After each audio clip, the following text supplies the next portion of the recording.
읽도록 하겠습니다.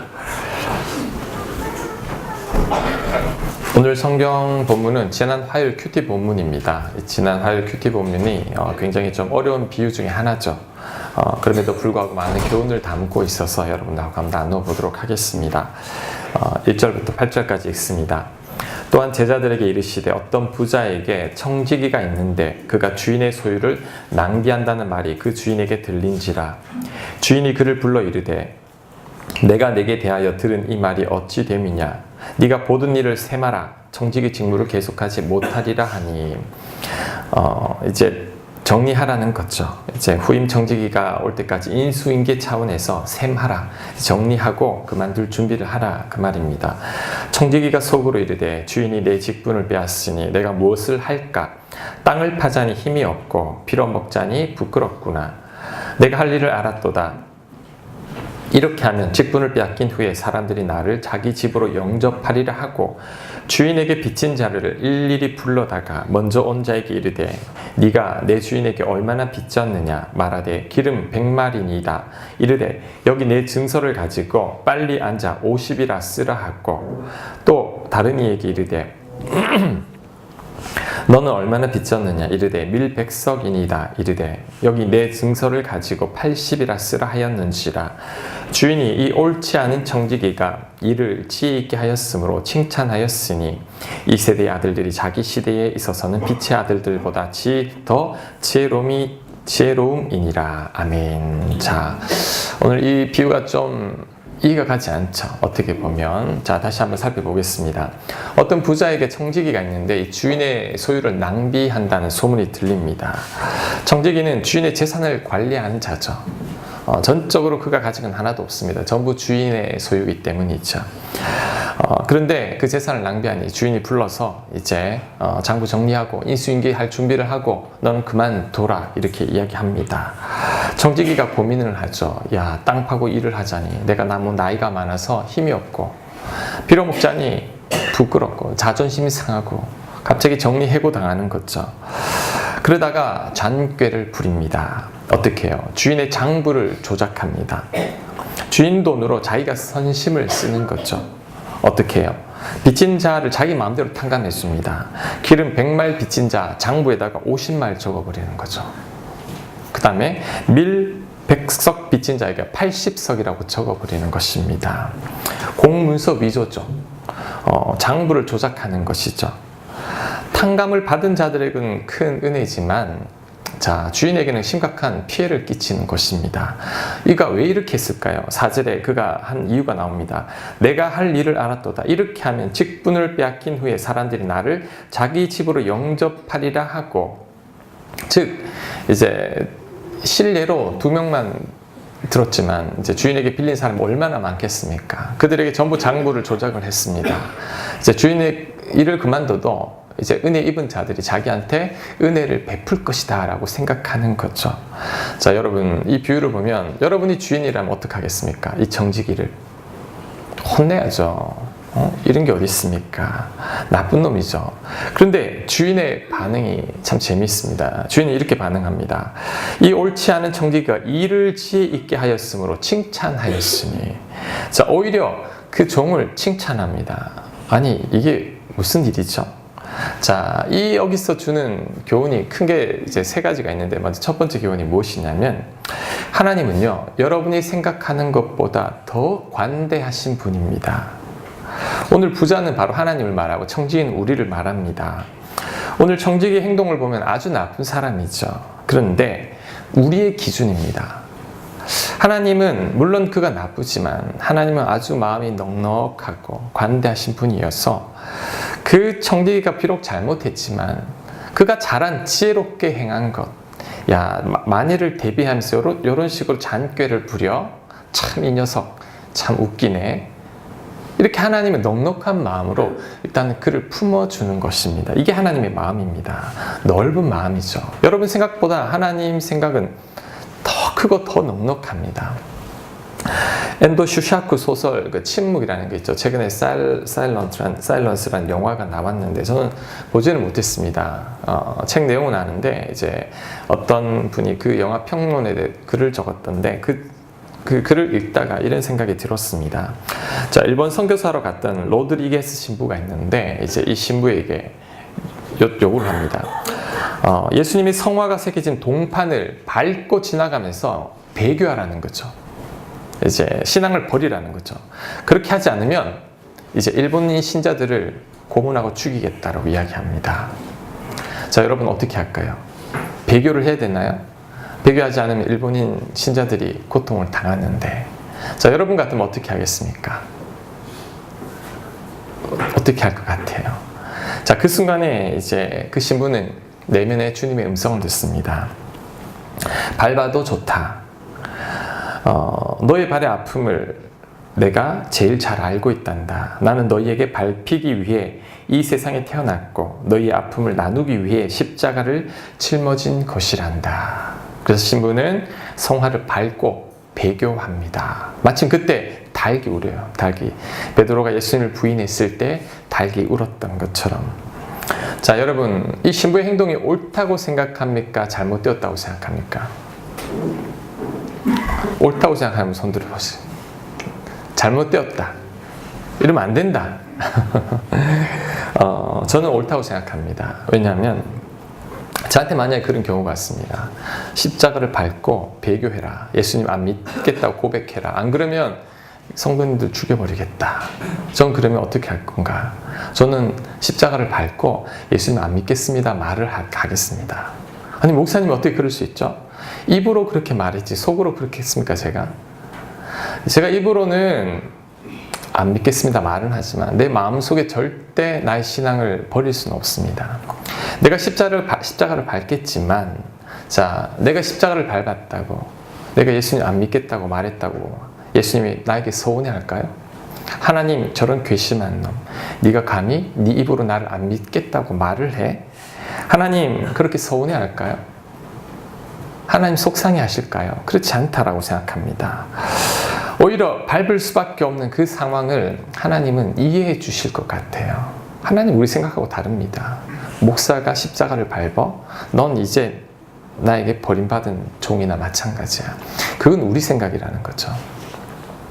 주기철 목사님이 신사참배를 거절하다가 고문을 당해서 몇 달 동안 고통받다가 죽습니다. 정말 대단한 분이죠. 저는 그렇게 못할 자신이 없습니다. 그런데 고통 가운데 있을 때 하나님께서 주기철 목사님에게 어떤 마음이었을까 제가 한번 생각해 본 적이 있습니다. 여러분, 주기철 목사님이 그 고문 당하며 너 신사 참배해 그럼 고문하지 않을게 그 고통받고 온 가족들이 고통받을 때 하나님의 마음이 어땠을까요? 저는 아마 이러지 않았을까 생각합니다. 네가 절한다고 나를 배반하는 건 아니지 않니? 나는 네가 너무 고통받는 것을 보는 게 더 힘들구나. 하나님 그러지 않았을까 그런 마음이 듭니다. 제가 신사참배를 한 걸 잘했다고 말하는 게 아닙니다. 우리 하나님의 마음은 어떨까? 자, 여러분의 자녀가 지금 고문을 받고 있어요. 고문을 딱 그치는 조건이 너희 엄마 아빠가 너네 엄마 아빠라고 아니라고 고백해. 그러면 내가 고문을 멈추겠다. 너희 엄마 아빠라고 네가 고백을 아니라고 할 때까지 계속 너를 고문하겠다. 자, 여러분 자녀들에게 어떻게 이야기할까요? 너 절대 나를 엄마 아빠라고 그래도 말해야 돼? 고문 받으면서도 말해야 돼? 이렇게 하겠습니까? 예, 그만해. 아니라고 해. 네가 아닌다고 내가 너 엄마 아빠가 안 되는 게 아니지 않니? 나는 너 고문 받는 것을 보고 싶지 않단다. 이게 하나님의 마음이 아닐까요? 우리 한교구에서 가장 존경받는 목사님 한경직 목사님이시죠. 신사참배를 했습니다. 자, 하나님이 신사참배했다고 네가 감히 나 신사를 참배해 우상을 섬겨? 난 이제 너를 쓰지 않겠다. 버렸습니까? 아닙니다. 지극히 겸손한 그 목사님을 통해 영락교회를 만드셨고 수많은 자들을 구원했죠. 베드로가 예수님을 부인했습니다. 네가 날 부인해? 예수님 버렸습니까? 아닙니다. 다시 찾아가서 용기 주고 격려 주고 그를 보듬어 주셨죠. 여러분, 사람들은 내 생각과 기준으로 하나님을 생각을 해요. 근데 그렇지 않습니다. 하나님은 우리가 생각하는 것보다 더 넉넉하신 분, 너무 넓으신 분이죠. 우리는 용납하지 못해도, 우리는 용서하지 못해도 하나님은 다 용서하고 용납하시는 분입니다. 우리 살리려고 당신의 아들을 십자가에 못 박으신 분이죠. 계산할 수가 없죠. 자, 이 청지기는 주인에게 큰 경제적인 피해를 입혔습니다. 나쁜 사람입니다. 그건 우리 기준이죠. 하나님은 이 우주가 다 돈이죠. 다 하나님의 거죠. 하나님은 돈 몇 푼이 중요한 게 아니죠. 오히려 우리를 더 귀중하게 생각한다라는 거죠. 우리는 우리 자식이 잘못하면 혼내고 징계하고 때로는 벌 주지만 우리 하나님 그런 분은 아니십니다. 여러분, 하나님 두렵습니까? 잘못하면 혼낼 것 같아요? 벌 줄 것 같습니까? 아닙니다. 하나님 그렇게 오해하면 안 됩니다. 하나님 앞에 죄송해서 고개를 들 수 없고 정말 나에게 실망했을 것 같아. 그것은 내 생각입니다. 우리 하나님은 그렇지 않습니다. 자, 어떤 분이 금식하다가 깜빡하고 먹었어요. 하나님 금식하다가 중단에 내가 먹었으니 나에게 얼마나 실망스러울까. 그건 스스로에게 실망스러운 거지 하나님은 그것 가지고 실망하고 그렇지 않습니다. 우리 하나님은요, 처음에는 낭비를 했지만 참 잔꾀를 부리는 걸 보고도 혼낼 수 있지만 허허 웃으실 수 있는 분이죠. 그만큼 넉넉한 분이라는 거죠. 오히려 우리의 모든 허물을 눈 감아 주시는 분입니다. 여러분이 잘못했지만 눈 감아 줍니다. 눈 감아주고 당신의 아들을 십자가에 못 박아서 여러분이 그 십자가 예수님을 믿을 때 우리의 모든 죄를 용서해 주시는 분, 바로 그 넉넉한 분이 우리 하나님이시라는 거죠. 오늘 그 청지기의 주인이 그랬죠. 청지기가 잘못했지만 눈 감아주고 그 죄를 칭찬하는 것, 이게 바로 우리 하나님의 넉넉한 마음입니다. 그래도 여러분들 중에 이렇게 생각할 사람이 있을 겁니다. 목사님, 그래도 그 청지기 나쁜 놈입니다. 어떻게 주인의 재산을 그렇게 축내다가 나중에는 그렇게 공문서를 위조하면서까지 나쁜 짓을 합니까? 자, 여러분, 혹시 그렇게 생각하고 그 청지기가 나쁘다라고 생각한다면, 자, 스스로에게 돌을 던지는 거예요. 왜요? 우리가 청지기입니다. 주인이 하나님입니다. 자, 하나님은 여러분에게 동일하게 맡겼습니다. 여러분에게 많은 재물을 맡겼습니다. 여러분에게 많은 은사를 주셨습니다. 능력을 주셨습니다. 여러분에게 물질도 주셨고, 여러분 시간이라는 달란트도 주셨습니다. 여러분 그것을 하나님 보시기에 정말 정직하게 하나님 위해서 쓰고 있습니까? 아니죠. 이 나쁜 청지기처럼 우리 또한 하나님께서 우리에게 많은 것을 맡겨주셨는데, 자, 그것을 하나님을 위해 다 쓰지 않고 있다는 거죠. 청지기가 혼이 나야 된다면 제일 먼저 혼내야 될 사람은 바로 우리들입니다. 왜? 우리 또한 그 불의한 청지기처럼 하나님 보시기에 성실하지 않았기 때문이죠. 자, 하지만 하나님은 그럼에도 불구하고, 자, 여러분에게 맡겨진 많은 것들이 있음에도, 우리가 그것을 성실하게 감당하지 않았음에도 불구하고 하나님 눈 감아 주시는 분입니다. 우리의 모든 죄 하나님 용서해 주시는 분이죠. 과거에 여러분 허물들 다 따지면 여기에 살아남을 사람 없습니다. 하나님 다 알고 있지만 오히려 당신의 아들을 십자가에 못 박고 너희들 그 모든 잘못 내 아들한테 다 덮어씌우고 내 아들을 대신 희생시키겠다. 너희들을 그걸 믿기만 한다면 너희들의 모든 죄를 용서하고 내 자녀로 받아들이겠다. 우리 하나님은 완전히 다릅니다. 우리가 생각하는 그런 하나님이 아니죠. 얼마나 그 마음이 넉넉하고 깊으신지, 자, 우리는 그것을 어떻게 표현할 수 없다라는 거죠. 그래서 우리 찬양 중에 이런 게 있죠. 주의 인자는 끝이 없고 주의 자비는 무궁하며. 이게 하나님입니다. 주의 인자는 끝이 없습니다. 그의 자비는 무궁합니다. 하나님 우리 기준으로 보시면 안 돼요. 허물 많고 죄 많고 부족하고 하나님 영광을 위해서 살지 않았음에도 불구하고 여전히 우리를 사랑하시고 우리에게 은혜를 덮어주시는 분, 그분이 바로 우리 하나님이십니다. 믿으세요? 그러니 그 나쁜 청지기를 그냥 품어주는 겁니다. 자, 8절 말씀 제가 다시 한번 읽겠습니다. 두 번째 교훈을 한번 보겠습니다. 8절. 주인이 이 옳지 않은 청지기가 이를 지혜 있게 하였으므로 칭찬하였으니 이 세대의 아들들이 자기 시대에 있어서는 빛의 아들들보다 더 지혜로움이니라. 자, 이 세대의 아들들이 자기 시대에 있어서는 빛의 아들들보다 더 지혜롭다 했는데, 자, 이 세대의 아들들은 누구를 말하냐면 세상 사람들을 말합니다. 빛의 아들들은 하나님을 믿는 우리들을 말합니다. 즉, 이 말은 세상 사람들이 때로는 우리 믿는 사람들보다 더 지혜롭구나, 청지기처럼 너희들도 지혜로워야 한다라고 그 말을 하는 것입니다. 예수님께서 이 비유를 통해 하시고자 하는 말씀은 너희들도 뱀처럼 좀 지혜로우면 안 되겠니? 비둘기처럼 순결하되 뱀처럼 지혜로우면 안 되겠니? 그 말씀이죠. 마태복음 10장 16절 말씀 우리 같이 한번 읽겠습니다. 시작. 너희는 뱀같이 지혜롭고 비둘기같이 순결하라.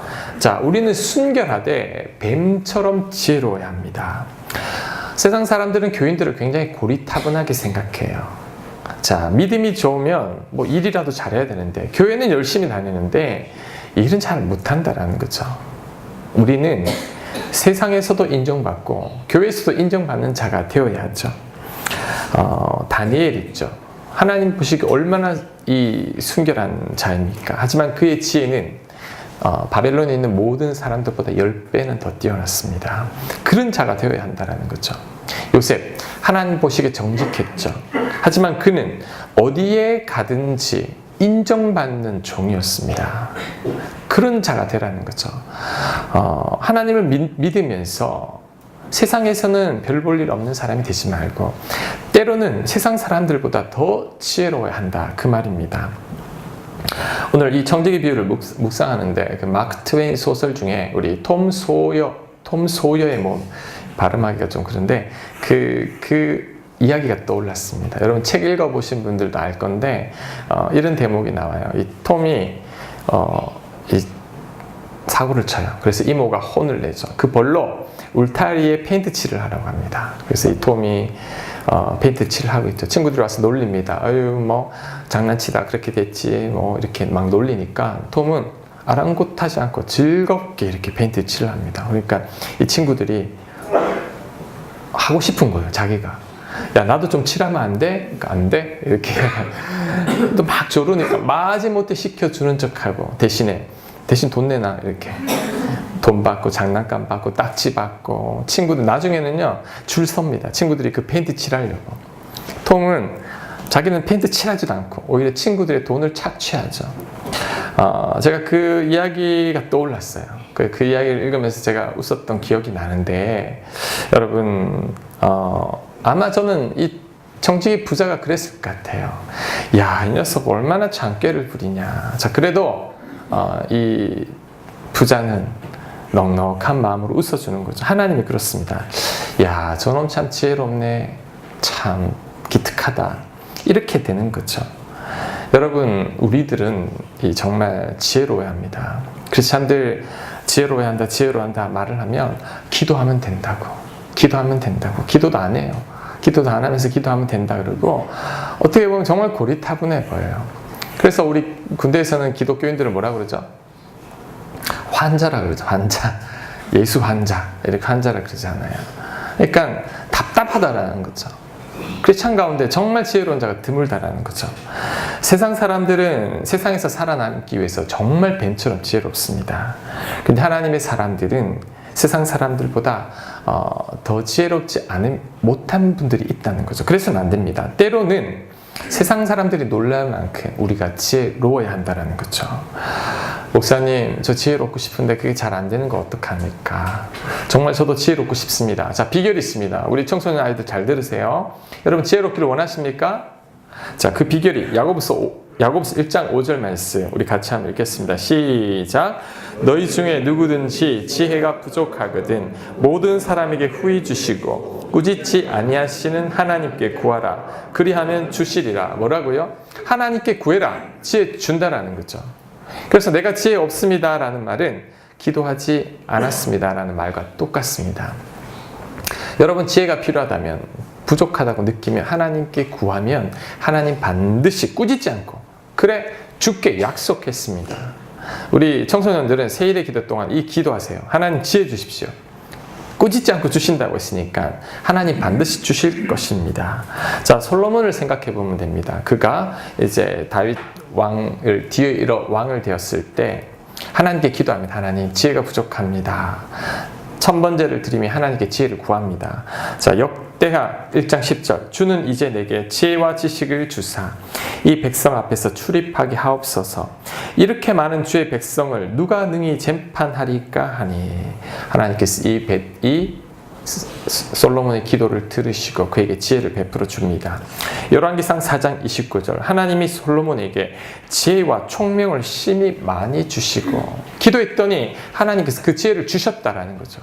그래서 오늘 이 약속의 말씀 믿어도 여러분 지혜는 하나님으로부터 덤으로 얻을 수 있습니다.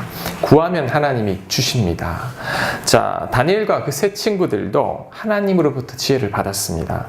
다니엘 1장 17절 말씀 하나님이 이 네 소년에게 다니엘, 사드락, 메삭, 아벳느고 이 네 명이죠. 학문을 주시고 모든 서적을 깨닫게 하시고 모든 서적 여러분 공부할 참고서 다 깨닫게 해주는 거죠. 지혜를 주셨으니 다니엘은 또 모든 환상과 꿈을 깨달아 알더라. 하나님께서 그들에게 엄청난 지혜를 주셨다는 거죠. 모든 책, 아무리 어려운 책을 읽어도 다 이해될 만큼 그들에게 지혜와 지식을 베풀어 주었다라는 것입니다. 그래서 여러분 지혜가 부족하다면 자, 이 지혜를 하나님께 구하십시오.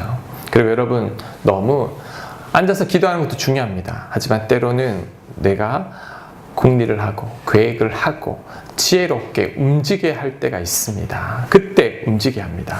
뱀처럼 지혜롭게, 이 청지기처럼. 자, 그는 지혜롭죠. 다니엘처럼, 솔로몬처럼 그런 지혜를 가지고 살아가는 여러분들 되시길 바랍니다. 자, 9절 말씀 이제 9절 말씀부터가 가장 중요합니다. 이 비유의 핵심 되는 내용인데요. 제가 한번 읽겠습니다. 내가 너희에게 말하노니 불의의 재물로 친구를 사귀라. 그리하면 그 재물이 없어질 때에 그들이 너희를 영주할 처소로 영접하리라. 자, 여기서 불의의 재물은 주인의 돈이죠. 아까 그 청지기 주인이 맡긴 돈이죠. 자기 돈이 아니잖아요. 그러니까 주인의 돈입니다. 그 돈으로 친구를 사귀라.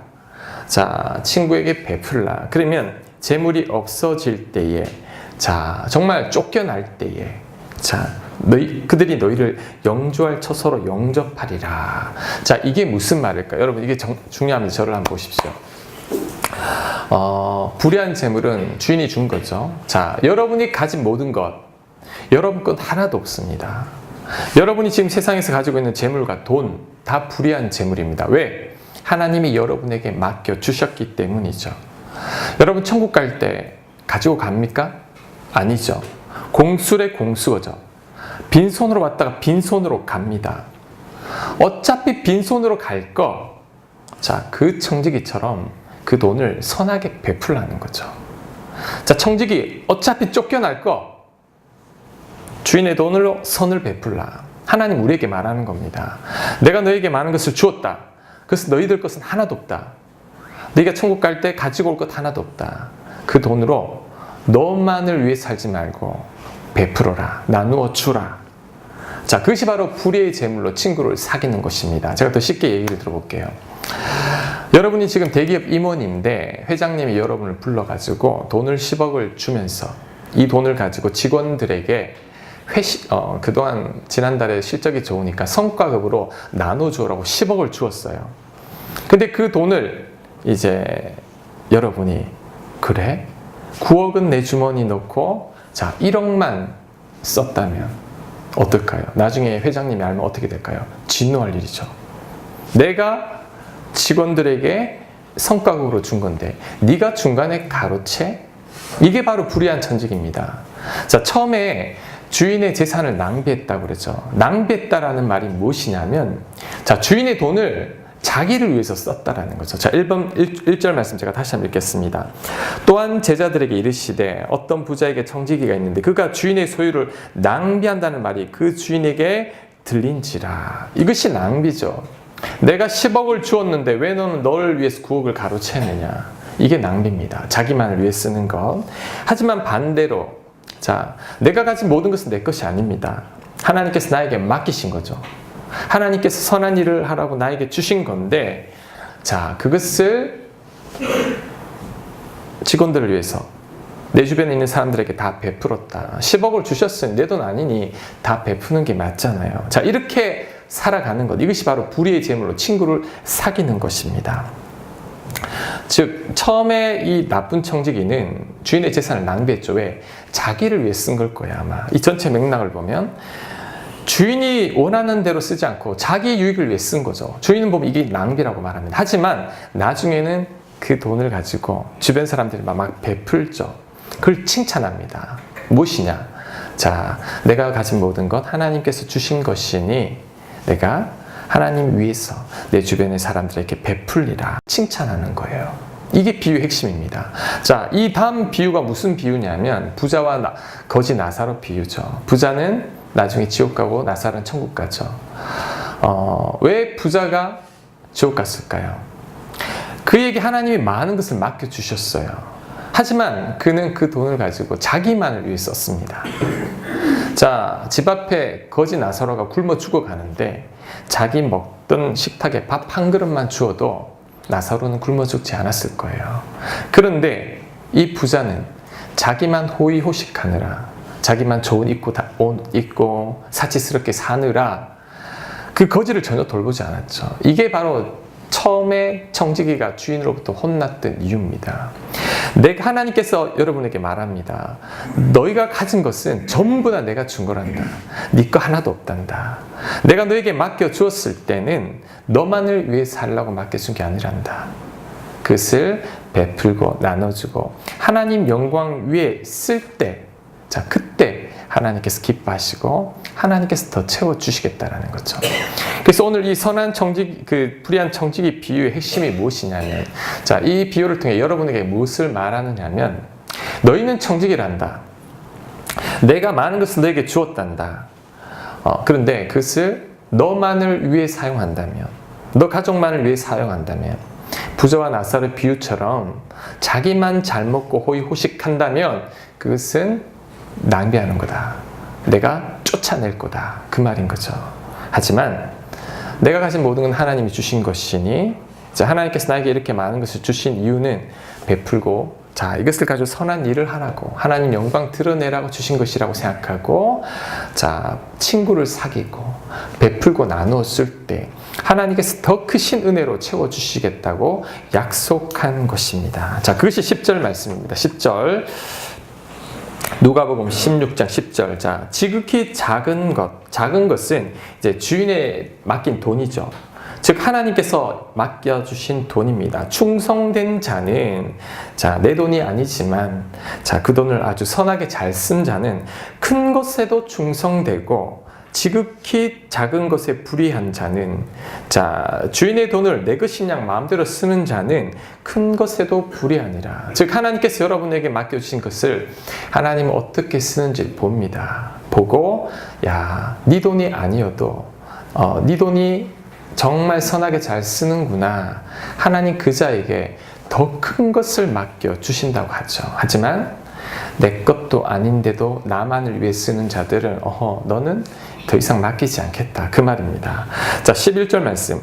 너희가 만일 불의한 재물, 자, 주인의 돈이죠. 하나님께서 주신 돈이죠. 에도 충성하지 아니하면, 자기만을 위해 쓴다면, 누가 참된 것은 이제 진짜 내 것입니다. 하나님이 주시는 것이 따로 있다라는 거죠. 참된 것으로 너희에게 맡기겠느냐. 자, 12절 말씀도 그 말입니다. 너희가 만일 남의 것은 하나님의 것이죠. 남의 것에 충성하지 아니하면 누가 너희의 것은 이제 진짜 여러분에게 줄 몫입니다. 그리고 천국에서 여러분에게 돌아올 몫을 말합니다. 그것을 너희에게 주겠느냐, 그 말씀입니다. 자, 여러분 저를 한번 보세요. 이 비유의 핵심을 한번 말씀드려볼게요. 지금 여러분이 가진 거 있죠. 재물, 돈, 능력, 은사, 그 모든 것들, 시간. 자, 하나님이 여러분에게 주신 거예요. 여러분 청직입니다. 그 중에 여러분 것은 하나도 없습니다. 자, 하나님께서 나에게 주신 것이니, 자, 그것을 깨닫고 이것을 정말 하나님 위해서, 내 주변에 힘들고 어려운 자들을 위해서 사용하는 자는 지극히 작은 것에 충성된 자입니다. 하나님 이들에게는 더 큰 것으로 채워주겠다 하고, 네 것도 아닌데 정말 충성되게 사는 걸 보니 이제는 너의 것으로 내가 채워주겠다라는 거죠. 뿐만 아니라 천국에서 더 큰 것으로 맡겨주시겠다고 약속한 것입니다. 여러분, 지금 오늘 이 선한 청지기 비유로 보면 여러분은 어떤 청지기 같아요? 처음에 혼났던 그 청지기 같습니까? 두 번째 나오는 그 청지기 같습니까? 많은 사람들이 첫 번째 나온 그 불의한 청지기 나쁜 사람이라고 이야기하지만 그 사람이 우리입니다. 우리라고요. 하나님 여러분에게 많은 재물, 많은 능력, 은사, 지혜 주셨는데 그것을 어떻게 쓰고 있나요? 여러분만을 위해서 쓰고 있지는 않나요? 자, 그것이 바로 지극히 작은 것에도 충성되지 않은 거죠. 하나님은 그런 자들 골라봅니다. 아, 너는 네 돈은 아니지만 네 돈인 것처럼 정말 충성스럽게 쓰는구나. 그래, 내가 너에게 더 큰 것으로, 진짜 네 것으로 갚아주겠다라고 이야기합니다. 여러분, 우린 딱 두 종류의 사람들입니다. 자, 두 주인을 섬기고 있죠. 어떤 주인이냐면 모든 것을 하나님께서 주신 것이라고 생각하는 자는 하나님이 주인입니다. 그런데 하나님이 준 것인데 나만을 위해 쓴다라는 것은 이게 내 거라고 생각하는 거죠. 이 주인은 물질이 내 주인입니다. 모든 것을 하나님이 주신 것이라고 고백하는 자는 하나님이 주인이니 하나님만을 섬기고 물질에서 자유함을 얻습니다. 그런데 하나님이 주신 물질이 내 것으로 착각하는 자는 물질의 종이 되고 그 물질에 끌려다니게 되죠. 그러면서 마지막으로 결론적으로 13절에 예수님이 이렇게 말합니다. 자, 우리 같이 한번 읽겠습니다. 시작. 집 하인이 두 주인을 섬길 수 없나니 혹 이를 미워하고 저를 사랑하거나 혹 이를 너희는 하나님과 재물을 겸하여 섬길 수 없느니라. 아멘. 자, 여러분 오늘 이 말씀 이해가 가십니까? 굉장히 어려운 비유지만 이 비유 속에 놀라운 비밀이 담겨 있습니다. 그 다음에 이어지는 비유로 계속해서 연결되는 비유인데, 자, 하나님 분명히 말합니다. 여러분, 우리 천국 갈 때 빈손으로 갑니다. 아무것도 가지지 않고 가죠. 나에게 준 모든 건 내게 하나도 없습니다. 이것을 나만을 위해 사는 자는 불의한 청지기가 됩니다. 하지만 내가 가진 모든 것 하나님이 주셨구나 라고 생각하고 하나님께 드리고 내 주변에 어려운 사람들 나누고 선을 베풀고, 자, 이런 자들에게 하나님이 진짜 내 것으로 줍니다. 여기 있었죠? 12절. 너희가 만일 남의 것에 충성하지 않으면 누가 너희의 것을 너희에게 주겠느냐. 내 것도 안 줍니다. 나중에는. 하지만 하나님 것에 충성된 자, 하나님 것으로 채워줄 뿐만 아니라 여러분 천국 가면 하나님 더 큰 것을 맡길 겁니다. 우리가 천국 가서 마냥 노는 게 아닐 거예요. 천국에서 하나님은 지금도 일하고 있습니다. 하나님 우리에게 뭔가를 맡기실 거예요. 영원한 세상에서. 그때 그 기준이 무엇이냐? 지금 이 땅에서 여러분이 어떻게 살아갔느냐의 그 기준으로 하나님께서 여러분에게 천국에 맡기실 것이요, 천국에서 칭찬하실 것이요, 그리고 이 땅에서도 여러분에게 여러분 것으로 하나님 채워주신다라는 거죠. 오늘 이 비밀을 알게 되면 이제 물질로부터 노임을 받습니다. 자유함을 얻습니다. 내가 물질을 끌고 다니지 물질이 나를 끌고 다니지 못합니다. 여러분, 돈이 많다고 내가 물질에 안 끌려다니는 게 아닙니다. 제가 보니까 어떤 분은 돈이 없어도 물질에 끌려다니지 않는 분이 있고, 어떤 분은 엄청난 재산을 소유해도 그 돈에 쩔쩔매는 분이 있어요. 왜 그러냐? 그의 주인은 하나님이 아니죠. 끌려다니고 있죠. 여러분이 가진 모든 건 하나님이 주신 겁니다. 하나님 넉넉한 마음으로 지금까지 낭비하고 했어도 하나님 눈 감아주시고 이제라도 너 제대로 지혜롭게 살아보지 않겠니? 이렇게 말하고 있는 것입니다. 오늘 이 비유를 통해 내게 주신 모든 것 하나님께 감사드리고 이제는 하나님 위해서 정말 내 주변에 필요한 자들 위해서 쓰시는 여러분들 되시길 간절히 바랍니다. 아멘. 믿습니다. 오늘 목사님 왜 이렇게 부담스러운 설교를 하셔가지고 그런데 이게 천국 가서 여러분 복 받는 비결이에요. 여러분 가능하면 이 땅 사는 동안에는 내가 누릴 것 좀 못 누리는 게 낫습니다. 왜? 지극히 작은 거예요. 지극히 작은 것을 뭘 그렇게 누리려고 하세요? 우리에겐 큰 것이 있습니다. 그것을 바라보고 살아가는 것. 이게 바로 크리스찬입니다. 자, 그렇게 살아가는 저와 여러분들 되시길 바랍니다. 아멘. 우리 다 함께 일어나서